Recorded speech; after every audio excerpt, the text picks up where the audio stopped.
নমস্কাৰ বন্ধু বান্ধৱীসকল, আজি মই আপোনালোকক এটা সুন্দৰ মন্দিৰ দেখাম। আপোনালোকে বহুতো মন্দিৰলৈ গৈছে নাইবা বহুতো মন্দিৰ দেখিছে, কিন্তু আজি মই আপোনালোকক দেখাবলৈ যোৱা মন্দিৰটো অলপ ব্যতিক্ৰমী।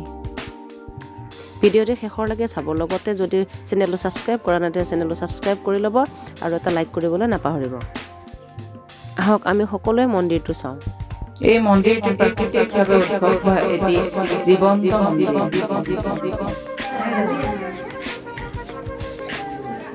চাপৰি আহিব লগা হৈছে আমি। গুৱাহাটীৰ পৰা যেতিয়া চন্দ্ৰপুৰৰ ফালে যাই থকা হয়, এই ৰোডটোতে হাতীশিলা মন্দিৰটো আছে আৰু এই জেগাখিনিৰ নাম হাতীশিলাই। এই হাতীশিলা এইখিনি জেগাতে হাতীশিলা গণেশ মন্দিৰটো আছে। এতিয়া আহকচোন, বহুত বান্দৰ দেখা পাইছোঁ আহিয়ে। ইয়াতে বোলে এটা গুফা আছে, আহকচোন আমি গুফাটোতো সোমাই চাম। মন্দিৰৰ প্ৰৱেশদ্বাৰত সোমাইছোঁ আমি। কি ভয়ংকৰ বান্দৰ! বহু লোকৰ মুখেৰে বাগৰি অহা মতে বহু বছৰ আগতে হাতীয়ে পানী খাবলৈ আহি ইয়াতে ফাঁচি ৰ'ল আৰু পিছত সেইটো শিললৈ ৰূপান্তৰিত হ'ল।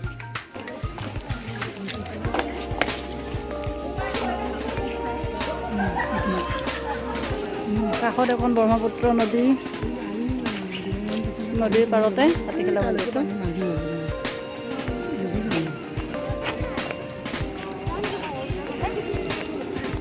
বাৰ্ষিক পূজা হিচাপে ইয়াত সৰস্বতী পূজাৰ আগৰ দিনা বহু ডাঙৰকৈ পূজা পতা হয়। শিৱৰাত্ৰিৰ দিনাখন ইয়াত বৰ ধুমধামেৰে শিৱ পূজাও পতা হয়। লগতে প্ৰত্যেক মাহৰ পূৰ্ণিমাৰ দিনা ইয়াত সুন্দৰকৈ পূজা কৰা হয়।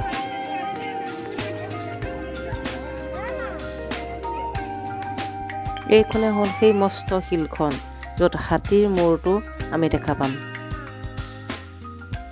এইটোৱে হ'ল সেই গুফাটো। আমি হাতীৰ সুৰেৰে সোমাই এইফালে ওলাব লাগিব।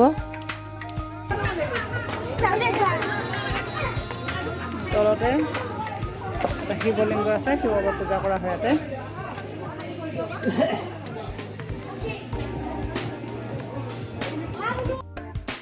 অ' মাই গড, চাওকচোন, একদম হাতীৰ মূৰৰ দৰে, যে সঁচাকৈ আহি ফাঁচি গৈছে মূৰটো সেনেহেন লাগিছে।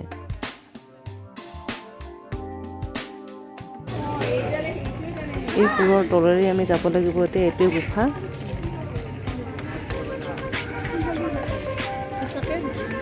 একদম হাতীৰ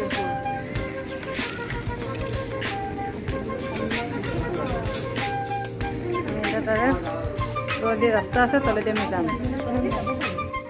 সঁচাকৈ মানে বৰ আচৰিত হৈছোঁ। সঁচাকৈ প্ৰকৃতিৰ যে কি অৱদান ভাবিব নোৱাৰোঁ। ইমান ভাল লাগিছে মন্দিৰটোত আহি। মানে বহুত পুৰণা মানুহ, তাৰপিছত মানে বহুত পিছত দেখা দেখি হয়। তথাপি 40 বছৰ হ'ল মানে এই মন্দিৰটো উৎপন্ন হোৱা। গণেশ বাবা এইফালেদি ঘূৰি আহে ইয়াতে। সেইটোৱে মানে।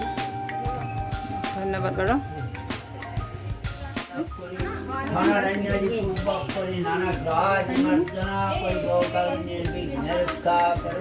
হে মহাপ্ৰভু গুৰু গণেশ দেৱতা, সেৱকৰ নৱনিৰ্মিত কৰ্ম প্ৰাপ্তি কৰিব কাল নিৰ্বিঘ্নে ৰক্ষা।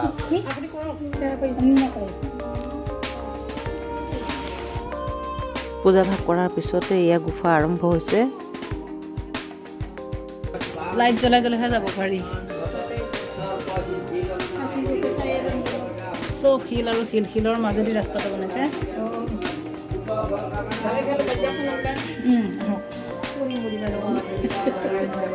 এইটো শিল পাইছেনে দেখা?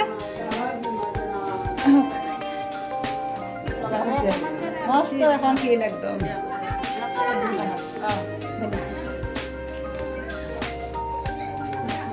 চাপৰি আহিব লগা হৈছে আমি।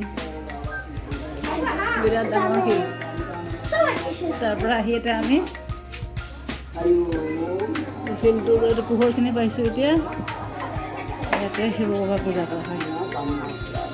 তো এতিয়া আমি যাব লাগিল, মন্দিৰ চালোঁ, পূজা কৰিলোঁ, বহুত ভাল লাগিল। আপোনালোকেও আহিব। এই মন্দিৰত যদি কোনোবা আহিছে কমেণ্টত জনাবচোন। ইয়াত বহুত পিকনিক খাবলৈ আহে মানুহবিলাক, নদীৰ পাৰত যিহেতু মন্দিৰটো। এতিয়া আমি মন্দিৰটো চাই যাব ওলাইছোঁ। বান্দৰৰ কাৰণে বহুত বান্দৰ আছে।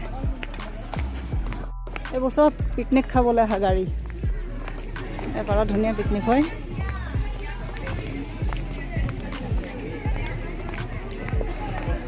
তো বাই বাই বন্ধু বান্ধৱীসকল, অন্য এটা ভিডিঅ'লৈ মই আকৌ আহিম। আজিলৈ আৰু বাই।